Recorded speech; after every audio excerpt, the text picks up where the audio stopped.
Gögat. Söylüyorum. Köpeği oğul köpek. Pederaz oğul pederaz. Sen bacının ağzını sıkın. Sen ananı sıkın. Sen bacının ağzını sıkın. Bezi sıkın. Ele kapıyı sıkın. Yok sıkın. Ele o da sıkın. O da sıkın. Sen de sıkın. O da sıkın. O da sıkın. O da sıkın. Söyle de. O da sıkın. Ananı da. Kaptan. Ayşe'yi de. Elmanı da. Şeyi de. Yemeği de. Ondan sonra Bebeği de sıkın. Bebeğini de.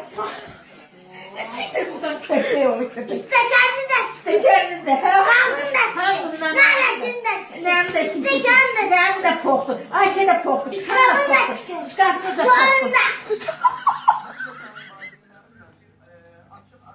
Yazıya bak zor ya. İflarını da. Ağlatalım ben de diyelim. Aynen Ağlatalım. da. Özgür'ün aynanız da var, ineğiniz de var, buluşunuz da var, gazınız da var, hüdüşkanınız da var. Hamısını.